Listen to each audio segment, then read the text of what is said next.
Hora 14. El la SER. Con Aida Bao.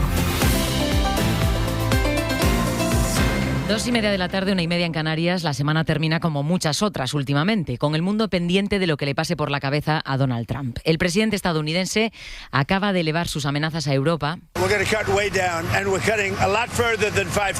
y ahora dice que serán muchos más los soldados que retire de Europa después del anuncio de este sábado de que Washington sacaría a 5.000 soldados de las bases estadounidenses en Alemania. En esas mismas declaraciones, el presidente tampoco ha descartado reanudar los ataques en Irán. Enseguida lo ampliamos. Es algo de lo más destacado de este domingo 3 de mayo, en el que muchos aquí en España regresan a casa. Se ha hecho corto sin duda. Al final siempre te acostumbras rápido a lo bueno. Pero siempre si se pudiera alargar un poquillo más, pues a lo mejor, sería lo ideal. Hoy nos volveremos porque habrá atascazo para volver a la ciudad, pero bueno. Tengo ganas de seguir perdiéndome por estas callecitas que son hermosas. Los que han pasado el puente fuera vuelven hoy a casa. Estamos en plena operación especial de tráfico porque en solo 3 días se estima que son más de 6 millones los desplazamientos que se van a registrar en las carreteras españolas. Operación especial que dura hasta hoy a las 12 de la noche. ¿Cómo se circula en este momento? DGT, Darío Carnicero, buenas tardes.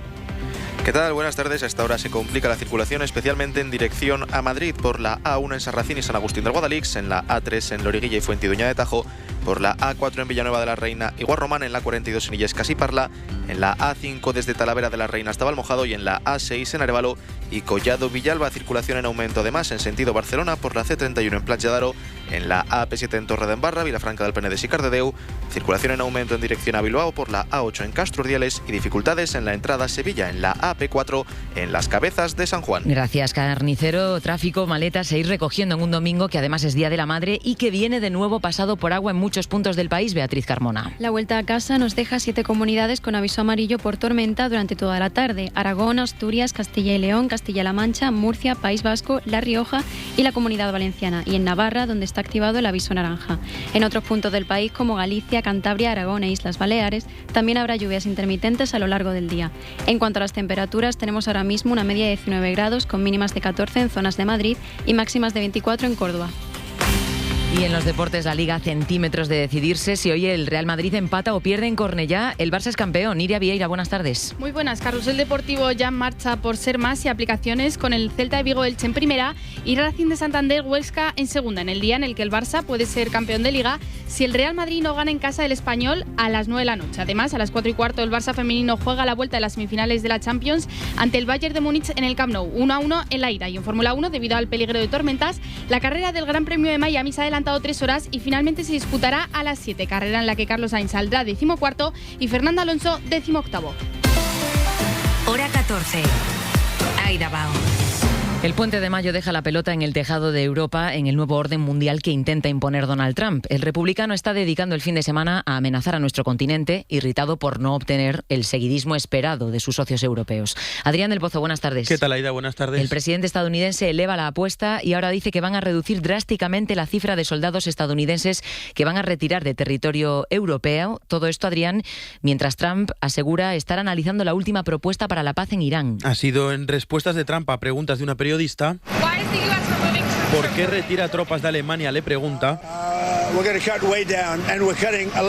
Vamos a reducir drásticamente y serán mucho más de 5.000, responde. Así, con 2 frases en 5 segundos, ha dejado claro Trump que el recorte de tropas en suelo europeo seguirá. La periodista le preguntaba por Alemania, donde en cuanto retire los 5.000 soldados anunciados, aún seguirán unos 34.000, pero es importante recordar que en los últimos días Trump también ha deslizado la idea de retirar tropas de otros países europeos como Italia o España. Sea como sea, puede encontrar un muro legal. La ley estadounidense no permite reducir la presencia militar en Europa por debajo de 76.000 soldados y al retirar 5.000 de Alemania, Trump se acerca ya a ese umbral. Y mientras sigue alejándose de sus socios europeos, esta noche también ha dicho que es posible que retome los ataques a Irán. Algo que puede pasar si Irán, dice, hace algo malo. Además, Trump ha confirmado que está revisando la nueva propuesta de negociaciones con 14 puntos que le ha enviado Irán, aunque sin muchas perspectivas de que la paz avance, porque dice que Irán aún no ha pagado un precio lo suficientemente alto. alto. Pues sobre los efectos económicos de la guerra, que también los tiene, lo acabamos de saber. La OPEP, la Organización de Países Exportadores de Petróleo, que incluye a 11 de los más importantes del mundo, ha decidido hacer lo previsto e incrementar en 188.000 los barriles diarios de la producción de crudo para intentar calmar así los precios. Todo esto en un intento de esos principales productores de amortiguar los precios después del ataque de Trump a Irán.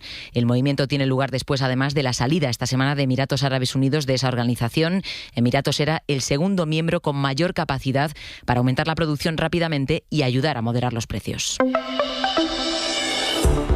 Hasta que no haya acuerdo entre Washington y Teherán, el paso marítimo del estrecho de Hormuz sigue bloqueando y sigue provocando, como estábamos comentando, una crisis energética que deriva en escasez de combustible y en una elevación notable de los precios de la energía. Un cierre de Hormuz que aún así tiene varios beneficiados, empezando por el propio Estados Unidos, que está aprovechando para convertirse en un proveedor de Europa. Pablo Seguí, buenas tardes. Buenas tardes, Aida. Hasta el bloqueo de Hormuz, el 75% del combustible para aviones que Europa importaba pasaba por esa ruta marítima. Ahora está siendo Estados Unidos quien busca cubrir ese hueco. En abril, un tercio de las importaciones de este combustible derivado del petróleo, el queroseno, ha llegado a Europa desde Estados Unidos, cuando antes del cierre apenas representaba un 10% de las importaciones. Pero la situación no es la misma para todos los países del continente. Depende de la capacidad de cada uno para producir el combustible. Inés Cardenal, de la Patronal Española del Petróleo, explica que España es una excepción. España tiene en este momento el sistema de refino más flexible y competitivo de la Unión Europea. En el caso del queroseno, en un momento actual como el actual, donde hay tanta escasez en el mundo, nosotros producimos internamente el 80% del queroseno que consumimos. Otras economías como Italia, Alemania, Francia o Reino Unido refinan alrededor del 50% del combustible para aviones que consumen. Y aunque España está mejor preparada que sus vecinos, no es ajena a la crisis. Los expertos señalan que el del petróleo y sus derivados es un mercado global, por lo que España compite con otros países por los mismos suministros y también acaba pagando precios más altos. Los países europeos se las apañan como pueden mientras Estados Unidos hace caja, pero no son solo los estadounidenses. Los rusos han visto cómo la guerra de Irán les ha permitido inundar de crudo y gas los mercados internacionales, ganando mucho dinero que Putin utiliza para bombardear Ucrania con más libertad y menos atención internacional. Putin saca tajada porque el propio Estados Unidos le está levantando los castigos económicos para intentar suavizar los mercados.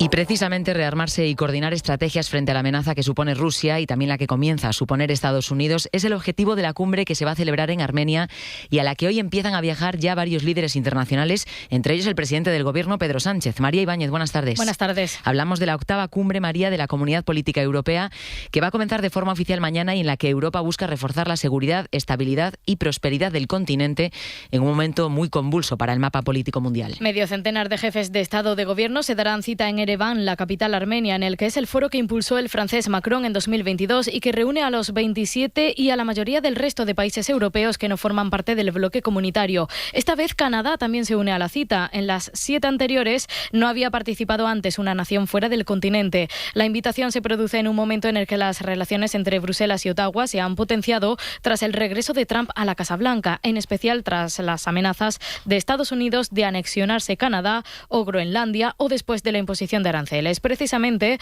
el primer ministro canadiense, Mark Carney, en el foro de Davos este enero clamó por plantar cara a las políticas de Trump con una defensa común. Es lo que se persigue, entre otros objetivos, en la cumbre del 4 y 5 de mayo en Armenia, además de contener conjuntamente la amenaza rusa y reforzar las relaciones bilaterales en sectores de la energía, también en la seguridad digital. La justicia israelí ha prorrogado 2 días más la detención de los 2 activistas, uno de nacionalidad española de origen palestino y el otro brasileño, que fueron interceptados por Israel cuando se dirigían esta semana en una flotilla a Gaza. Fueron interceptados en aguas internacionales sobre las que Israel, recordamos, no tiene soberanía. Ambos hombres han sido destinados a una cárcel en territorio israelí, acusados de colaborar con Hamás. El gobierno español sigue exigiendo la liberación del hombre que tiene nacionalidad española, pero de momento Israel no parece por la labor. Saray González, buenas tardes. Buenas tardes. El activista español Saif Abouqessek y su compañero brasileño Tiago Ávila han sido acusados por el gobierno israelí de colaborar con el enemigo en tiempos de guerra, contactar con un agente extranjero, pertenecer a una organización terrorista y prestarle servicios, además de transferirle bienes. Según han comunicado sus abogados, delitos que ambos niegan. Surso Porrit es un español, es gallego, es uno de los tripulantes, además que todavía pertenece en una de esas 37 embarcaciones que continúan en la flotilla. Él cuenta cómo se produjo esa intercepción por parte de las tropas israelíes israelíes. Estábamos ya muy vigilados por drones y estábamos pendientes. Y en un momento determinado, el barco que estaba al lado nuestra encendió unas bengalas, lanzó un mayday y nos dimos cuenta de que una lancha los abordaba.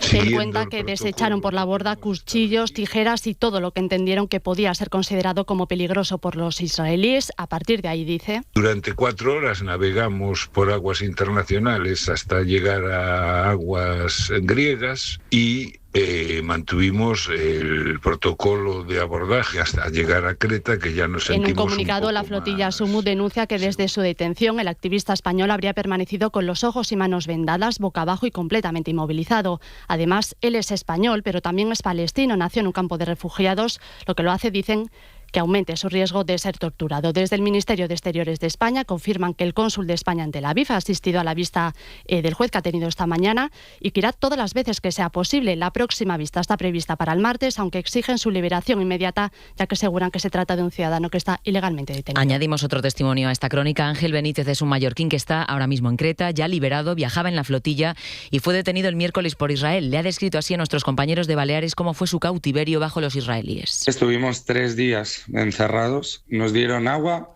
y nos daban pan seco, nada más. Me empezaron a abusar de mí sexualmente, me empezaron a tocar todas mis partes y ahí me tiraron al suelo, donde pues ahí fue donde se me dañó el hombro. En el hombro tengo una luxación. Esta flotilla de la que hablamos se dirigía a la Franja de Gaza, que es un territorio que ahora mismo es como el infierno en la tierra.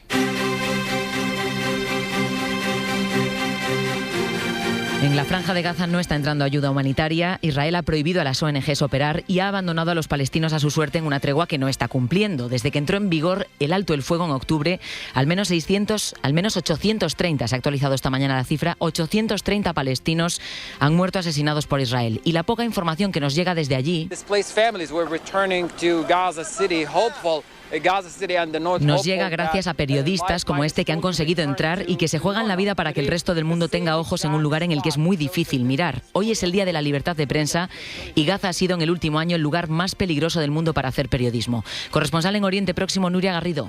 Desde la cama de un hospital gravemente herida, la joven periodista libanesa Zeinab Harab contaba hace unos días, todavía en estado de shock, los diversos ataques israelíes que sufrió en el sur del Líbano cuando supuestamente había entrado en vigor este alto el fuego, junto a su compañera, la reportera Amal Khalil, a la que Israel acabó arrebatándole la vida y apagando su voz. Este escenario recuerda lo que ha venido haciendo Israel en Gaza desde octubre de 2023, con más de 200 periodistas gazatíes asesinados, según los últimos datos del Comité para la Protección de los Periodistas, mientras el gobierno de Netanyahu sigue impidiendo a la prensa internacional poder entrar en Gaza de forma independiente. Y los que han sobrevivido y los que siguen ahí dentro, como el fotógrafo gazatí Ahmed, nos cuenta desde la distancia que no tiene casco ni chaleco, pero que si los tuviera no se los pondría porque ya no le protegen. Además insiste en recordar y resaltar que Israel persigue a cualquiera que lleve la palabra y la imagen al mundo exterior. Una realidad que ya ocurría antes de esta brutal ofensiva, como contó el periodista palestino Muad Hameden en el Congreso de los Diputados hace unos días. Israel me disparó en 6 ocasiones entre los años 2012 hasta 2014. La ONU advierte que el periodismo se ha convertido en una profesión insegura y en ocasiones muy peligrosa. Y otro territorio en el que ahora mismo crece la inquietud es Cuba, porque después de Oriente Próximo, Trump ha dicho este fin de semana que se hará con el control de la isla casi de inmediato. El presidente Díaz-Canel ya le ha contestado, Lucía Hernández. El discurso de Trump del viernes, en el que avisaba de que estaba a punto de tomar Cuba, provocaba carcajadas y aplausos entre el público. Cuba, which we will be taking over almost immediately. Es una amenaza que ha lanzado Trump en reiteradas ocasiones desde enero de este año y aunque todavía no la ha cumplido, ha estado todo este tiempo asfixiando con sanciones al país que ahora afronta una crisis energética y económica sin precedentes. Su presidente Miguel Díaz-Canel vuelve a responder a estas amenazas. Lo ha hecho en su discurso en el Encuentro Internacional de Solidaridad con Cuba, en el que ha dicho que no supone ninguna amenaza y que Cuba es un país de paz. Cuando se habla de que somos una amenaza extraordinaria e inusual, pretexto que usa el gobierno norteamericano. También lo ha hecho a través de X, donde ha escrito que ningún agresor encontrará rendición en Cuba y que tropezará con un pueblo decidido a defender cada palmo del territorio. Hora 14, en la SER. Aida Bao. Aquí en casa, Andalucía se convierte este fin de semana en el epicentro que atrae a todos los políticos del país. La carrera electoral al 17 de mayo ya ha comenzado. Pedro Sánchez ya se estrenó en campaña el viernes. Hoy está Feijóo en Jerez, separado de Juan Manuel Moreno, en un mitin Carlos Sevilla en el que el líder popular ha echado la culpa al Gobierno central de la crisis de vivienda y ha calentado la semana judicial que le espera el PSOE. Sí, dice el líder del Partido Popular que España está sufriendo un bochorno político, institucional y moral por culpa de Pedro Sánchez, al que acusa de tener como único objetivo mantenerse en el poder. Alberto Núñez Feijóo también ha pedido al presidente del Gobierno que cuente todo lo que sabe sobre la trama de las mascarillas que se está juzgando en el Tribunal Supremo y donde mañana declarará el exministro Ábalos. Son los hombres de Sánchez. Son las personas que estaban en el corazón del poder de Sánchez, los que trabajaban con él, los que hacían campaña con él, los que decidían con él, los que gestionaban el Partido Socialista con él. Núñez Feijóo también ha dicho que el Gobierno es enemigo de la vivienda digna y que señalar a la oposición por no apoyar en el Congreso el decreto de vivienda, que recordemos beneficiaba a más de 2 millones de inquilinos, es una falta de respeto para quienes no pueden acceder a un piso. Feijóo ataca al Gobierno en los mítines en Andalucía y halaga a Juan Manuel Moreno, pero lo hace en un acto distinto del de Juan Manuel Moreno. Algo que al andaluz le viene bien para seguir cuidando esa imagen de moderación con la que busca no perder la mayoría absoluta. Vamos con la crónica de campaña de este domingo desde Andalucía. Radio Sevilla, Mercedes Díaz, buenas tardes. Buenas tardes. A estas horas los candidatos ya se ponen en modo debate electoral pensando en mañana por la noche. El candidato popular Juan Manuel Moreno confía en que se desarrolle sin insultos. Fuera un debate serio, sin mentiras, eso es muy importante, sin mentiras, y por tanto que le sirviera a los ciudadanos de Andalucía para confrontar los distintos modelos y aquellos que estén en duda, pues le pueda servir para solventar esas dudas. La candidata socialista prepara el debate. Hoy no ha hecho ningún acto, pero el PSOE vuelve a hacer esta mañana un llamamiento al voto útil de toda la izquierda y también ha pedido el voto a los que hace 4 años se lo dieron prestado al PP. María Márquez es la vicesecretaria general. Tiene que coger la papeleta del PSOE, porque la fragmentación que hay en otras fuerzas políticas a nuestra izquierda no permite focalizar el voto en una fuerza política concreta. Por Andalucía, si gobierna, se compromete a pagar en 6 meses la prestación de la dependencia. Antonio Maillo es el candidato. Indemnizaremos a las familias. Por tanto, el cumplimiento de que si no se cumplen los plazos, las familias tienen que tener garantizada la ayuda económica en forma de indemnización. Y el candidato de Adelante ha criticado el silencio del candidato popular y presidente de la Junta, José Ignacio García. Señor Moreno Bonilla, ¿para cuándo hablamos de sanidad? ¿Para cuándo hablamos de los cribados? ¿Para cuándo hablamos de que usted ha creado 4 universidades privadas y asfixia a las 10 públicas? ¿Para cuándo hablamos del precio de la vivienda? Y Vox ha explicado a vendedores ambulantes y clientes que es la prioridad nacional en un mercadillo en Málaga.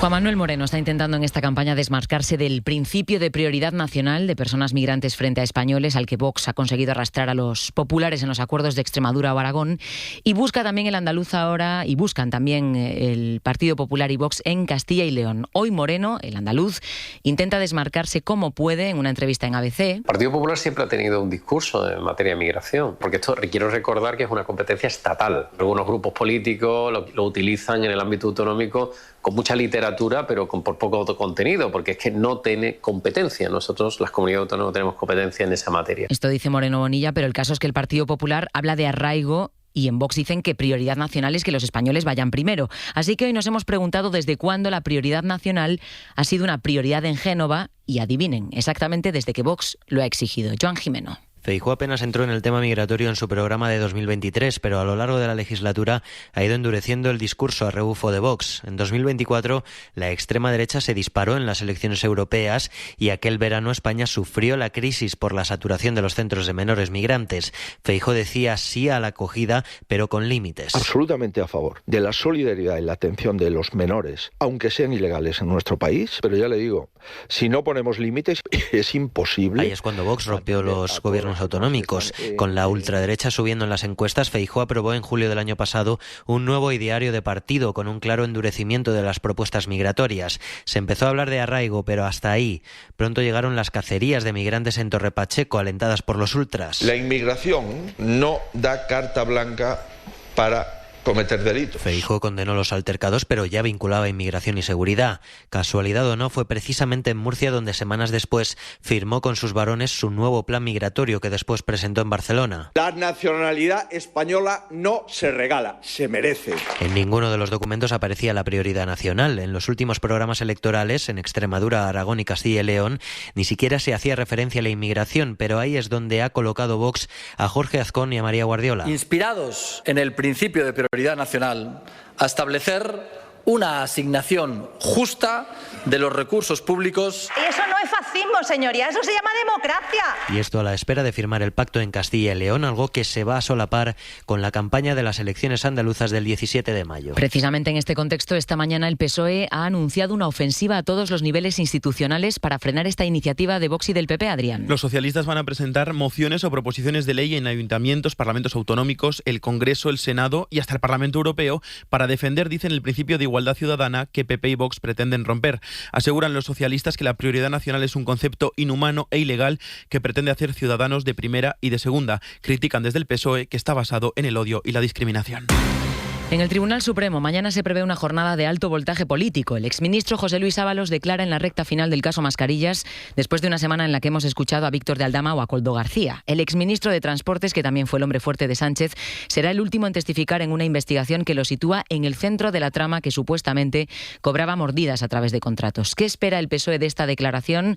Ana Fernández Vila, buenas tardes. ¿Qué tal, Aida? Asegura el PSOE que están tranquilos, incluso que están deseando escuchar la declaración de Ábalos, porque creen que nada de lo que diga pueda implicarles, porque, insisten, nunca ha existido financiación ilegal en el partido. Esta semana se han visto varias veces obligados, eso sí, a salir al paso de las declaraciones que se han ido escuchando en el juicio, después de que Aldama volviera a inculpar directamente a Sánchez y Koldo afirmara que recibió de Ferraz pagos de gastos en billetes de 500 euros. Son todo mentiras, aseguran, que solo responden a sus estrategias de defensa, y creen los socialistas que está quedando patente que lo que hubo fue una trama de un grupo de corruptos a los que ya repudiaron, un grupo torrentiano, aseguran fuentes socialistas. Pero la imagen mañana de Ábalos declarando llega en plena campaña andaluza, con el electorado socialista muy desmovilizado, y hay quien teme que todo esto desmotive aún más a sus votantes. Hablamos ahora de sanidad. Recién terminada la tercera semana de huelga nacional de médicos, mañana empieza el proceso de adjudicación de plazas MIR para los 15.000 que han aprobado el examen de este año. Son muchos más que los 9.300 puestos que se ofertan, así que 6.000 profesionales se van a quedar fuera. Los sindicatos médicos denuncian que las plazas para atención primaria vuelven a ser insuficientes porque miles de médicos de los centros de salud van a jubilarse en la próxima década. Marina Fernández. Mientras que la oferta de plazas para atención primaria se mueve a un ritmo muy distinto. Ha pasado de 2.336 en 2021 a 2.544 en 2026.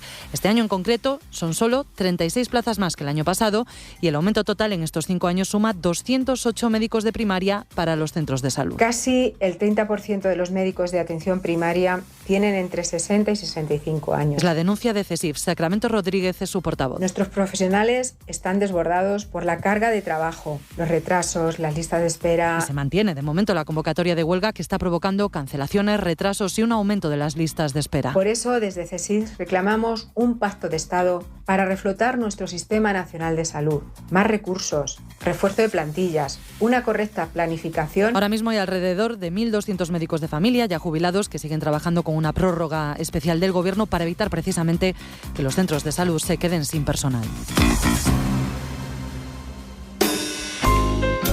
Sorprenderla, elegirla, planear un día solo para ella. Eso también es regalar, porque compartir es la forma más bonita de celebrar. Y regalar siempre será más grande que cualquier regalo. Hoy es su día. Feliz día a todas las madres. El Corte Inglés, en tienda web y app. Funcionan siempre like a Bosch. Cocina integrada, calidad probada. Like a Bosch. El tiempo pasa, calidad que arrasa. Y tu cocina está integrada. Consigue hasta 1.000 euros de reembolso en tu cocina integrada. Calidad pensada para durar.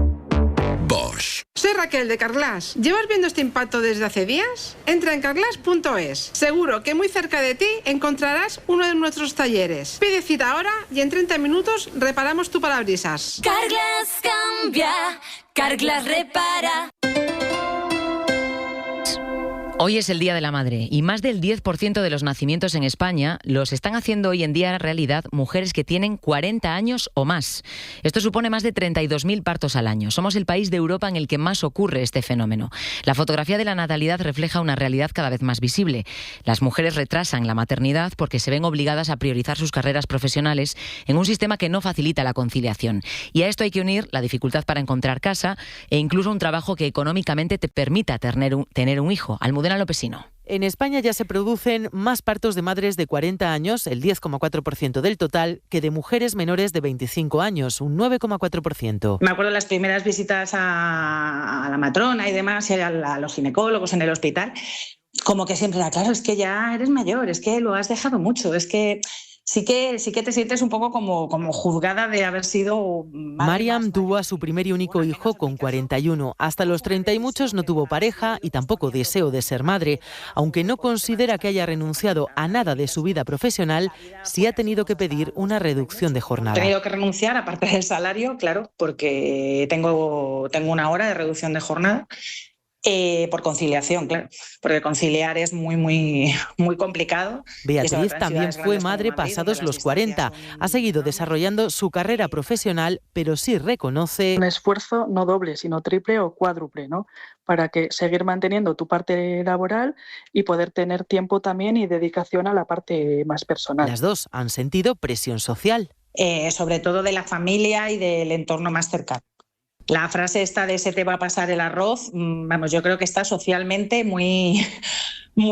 ha calado mucho. Ana fue madre después de cumplir los 40. Reconoce que no sintió que la presionasen porque la vida le ha venido así. Ella nació cuando su madre cumplió 44. Cuando yo fui hija de una mamá de 44 años, sí que mi mamá se consideraba que era una persona mayor para ser mamá, ¿no? Y es que cada vez son más las mujeres que retrasan la decisión de ser madres, hasta 5 años, según los datos que manejan en el Club Malas Madres. Algunas incluso renuncian a tener hijos porque el sistema actual les ha obligado a elegir. Bueno, ya que hablamos tanto de madres, atención a este dato. En España han cambiado las tendencias y a día de hoy le regalamos más flores a nuestras madres que a nuestras parejas, Sira Valdés. La pandemia cambió nuestra forma de vivir y nuestras prioridades en muchos sentidos, pero uno de los sectores que más lo ha notado es el de las floristerías, porque el Día de la Madre ha desbancado a San Valentín como el día por excelencia para regalar flores. Fernando Ríos es vicepresidente de la Asociación Española de Floristerías. Del 2020, el Día de la Madre, sería casi el día que más ramos de flores hemos repartido. Y desde entonces yo pienso que valoramos mucho más a nuestras madres y se nota bastante, ¿eh? Un cambio que también están impulsando las nuevas generaciones. Los autorregalos suponen ya un 38% de las ventas en grandes núcleos urbanos europeos, según un informe de OBS School. Claudia Núñez es una de sus autoras. Para generación Z y para millennials ha pasado de ser un regalo ocasional en momentos especiales, ¿no?, a ser una especie de lujo puntual que te autorregalas. También veíamos mucho una cosa que hemos llamado desgenerización del consumo, ¿no?, que al final la flor se regalaba más a las mujeres, y lo que vemos ahora es que han crecido las ventas al público masculino una barbaridad, de un 22% en el último año. Y es que casi la mitad de los hombres solteros de ciudades como Madrid o Nueva York compran flores para su casa al menos una vez al mes.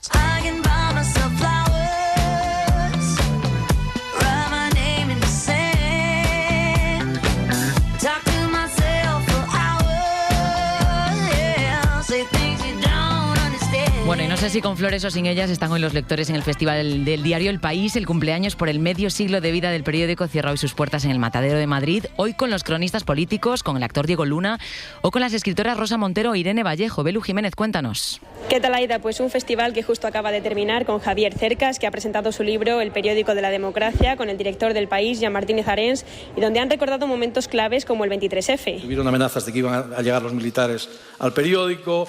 Yo lo cuento un poco por extenso en el libro. Es el único periódico que salió durante el día y sale para defender la democracia. También hemos escuchado algunas anécdotas sobre las coberturas políticas de estos años. Elsa García de Blas explicaba cómo ha sido cubrir guerras internas en los partidos, como la de Pablo Iglesias o Errejón en Podemos. Fue muy divertida de cubrir, Fue como una película de espías rodada en Telegram. Entonces ahí las fuentes te abrían chats secretos con mensajes que se te autodestruían para contarte información del contrario. Natalie Sanoja ha explicado a los lectores cómo se crean los crucigramas del periódico, que todos alguna vez hemos intentado resolver, y contaba que la clave es tener una gran lista propia de palabras. Yo en este momento debo tener unas 50.000 palabras. El diccionario tiene aproximadamente 690.000 palabras. También ha habido charlas sobre cine, cocina, viñetas, en definitiva, Aida, muchos eventos para poner fin a esta celebración de los 50 años del país, que oficialmente se cumplen mañana, lunes 4 de mayo. Gracias, Belu. Pues así nos vamos. Pasen buena tarde. Cuidado al volante si van a viajar, y mañana sigue hora 14 con Javier Casal. Adiós.